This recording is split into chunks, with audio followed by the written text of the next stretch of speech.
expanding possibilities. The Mindset Zone. I'm your host, Ana Melikian, and my mission is to support individuals and organizations to increase their impact while avoiding burnout. If you want to work smarter, not harder, I can help you. If you want to go from burnout to full engagement, let's talk. Reach me at Ana, A-N-A, at mindset.zone. Yes, instead of .com, it's .zone. You can also access all the episode notes, links, and other amazing resources at mindset.zone. Do we always have a choice? I often hear the quote everywhere. We always have a choice. We always have a choice. And even myself, I have said that more than a couple of times. And I see this feeling being captured in titles of amazing books, like, for instance, Edith Eger, The Choice. That is an amazing, beautiful book. That when I was preparing this episode, I noticed that there are several versions of the subtitle. So sometimes you see The Choice, Embrace the Possible. Other times it's The Choice, Even in Hell, Hope Can Flower. And is that we always have a choice. And even our other beautiful book, that is The Gift, 14 Lessons to Save Your Life. Amazing, amazing, amazing books that I truly recommend. But just by reading the title or sometimes the summary of it or the promo of it, we always have a choice. Even one of my favorite programs, Positive Intelligence, there is the message that every challenge contains a gift and an opportunity. But we always have a choice. I argue that this statement, we always have a choice, is at minimum too simplistic. And it can even create an obstacle for lasting change. So let's pause here and unpack this a little. So I spoke about Edith Eger and her amazing, amazing books.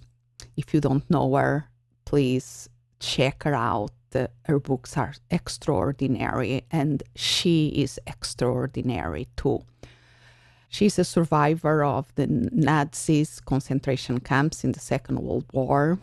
She wrote the first book, The Choice, that is telling her story about that.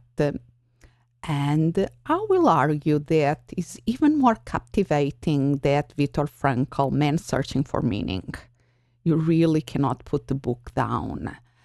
It's very well written and inspiring in so many ways. And yes, Viktor Frankl's Man Searching for Meaning is probably one of the most transformational books I read in my life, and is really in the top of my favorite books. And at the same time gets that message that we have a choice. But both books and both stories, and interesting, Edith Eger and Viktor Frankl knew each other after, when they were here in the United States, they met and they were very good friends and admire each other tremendously. Yet their lives and their works are more deep than just this simple thing.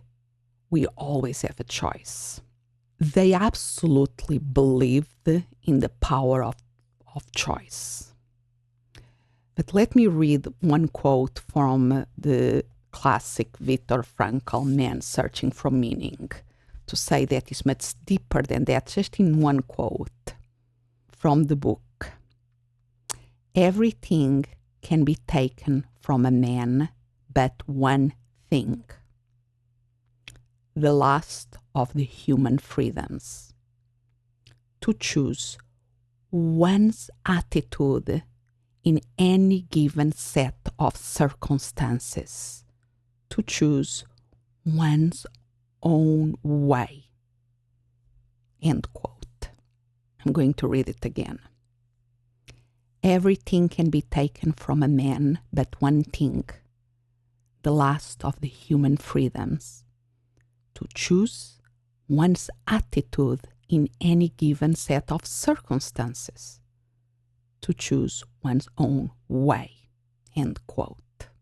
Very often, we don't have a choice in the circumstances that life throws at us. That lemons, that sometimes I like to call that watermelons, because they are so big and so challenging. Viktor Frankl, or even Edith Eger, that was even much younger than Viktor Frankl when went to the concentration camp. They didn't choose to go to the concentration camp. In 2016, when I was diagnosed with breast cancer, I didn't choose to have cancer. If somebody loses a child, how can we think that they chose that? Or even a divorce or losing a job, we don't choose that. That are things that often happen to us. And even in certain life circumstances where our actions can have an influence on it, we didn't choose that. There is a range. I know that there is a range. We don't choose when we are born what our parents are, but then we can choose other things in our lives. But there are so many things in our life circumstances that we don't have the power to choose. So looking to just that quote from Viktor Frankl, Man Searching for Meaning, our choice is to choose our attitude in when life throws us that set of circumstances. Our choice lies in our response to that set of circumstances.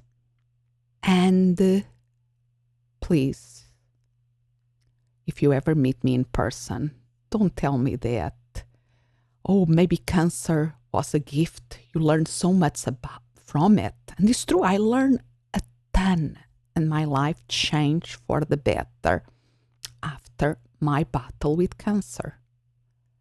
But I don't see my cancer as a gift. So we always have a choice. This statement is at best too simplistic.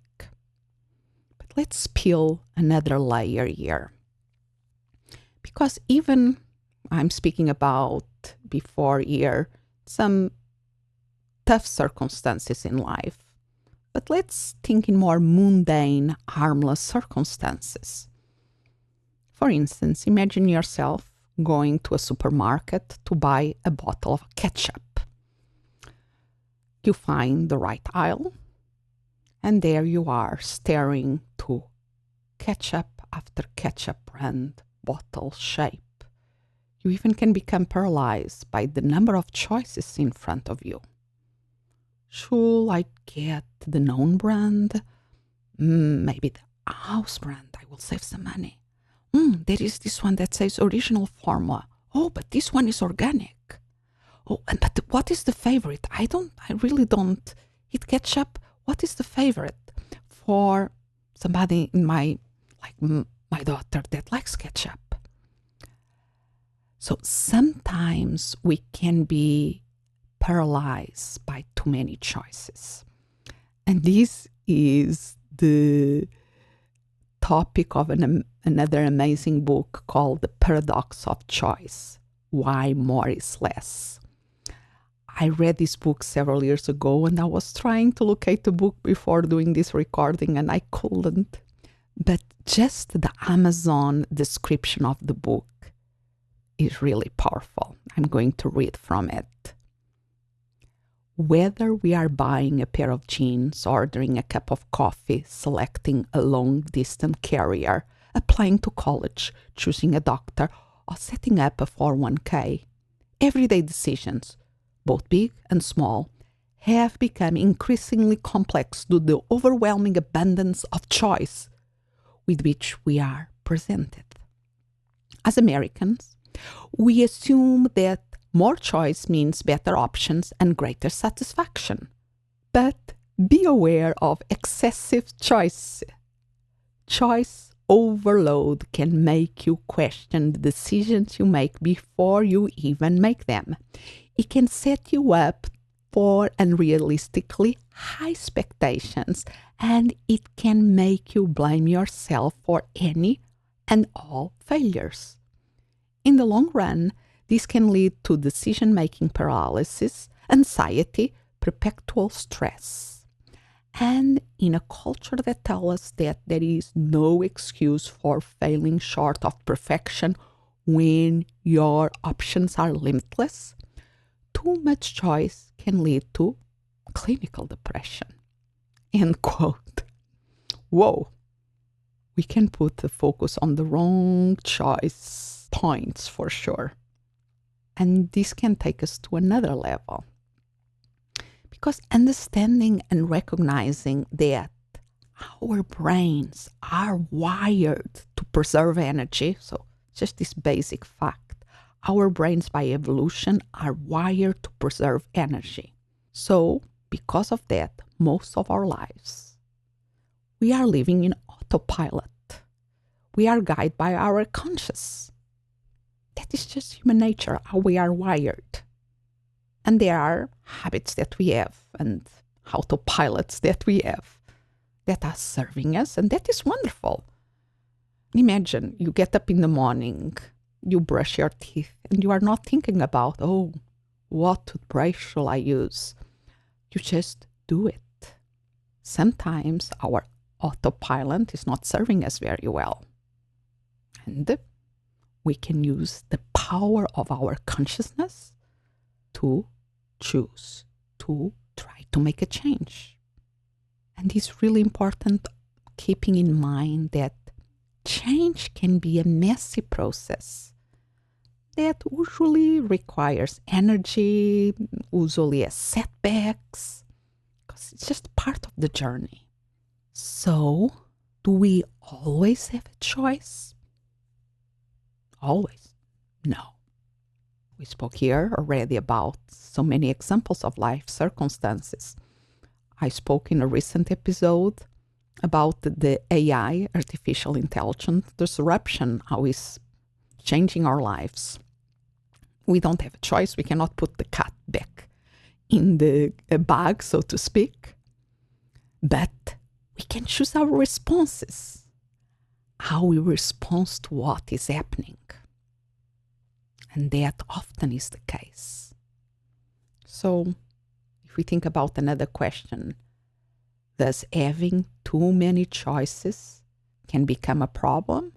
Oh, yes. Remember the paradox of choice. And if you have doubts, read the book. We really have to develop and nurture the wisdom to when to choose and not to choose, when our autopilot is good enough, and when it's time to experiment with something else. So let's end with one of my favorite quotes of all time that I also did an episode here in the Mindset Zone about it. Between stimulus and response, there is a space. In that space is our power to choose our response. In our response lies our growth and our freedom. Often we cannot choose the stimuli, that life circumstances, the lemons, the watermelons. Yes, theoretically, we have the power to choose our response. Yet sometimes autopilot is the best strategy. Other times is not. But even when it's not Sometimes we don't have the mental fitness necessary to press the pause button that allow us to see that space, that allow us to choose our response. Sometimes it's too much for us in that moment in our lives. So please be gentle with yourself. You still can learn from the experience for the future. And hopefully nurture your mental fitness, strengthen your mental fitness, because then you can be more ready to press that pause button. And it's wonderful on the times that is really important when we press that pause button and are able to choose our response instead of reacting, when we are able to be proactive instead of reactive. And I know that this is a little bit more complex, yet I think we have to embrace this complexity, the messiness of being a human, if we want to tap into our full potential. As always, I would love to hear from you. Expanding possibilities, the mindset zone. Thank you for listening, and remember to follow this podcast. And if you're listening in Apple Podcasts, please leave us a review. That really helps us spread the word about the Mindset Zone. Also visit mindset.zone. Yes, instead of .com is .zone. There you can find amazing resources and more information about my speaking and how I support purpose-driven individuals and organizations increase their impact while preventing burnout. As always, I'm so grateful you are here. Expand what's possible for you, for the ones around you, for the world.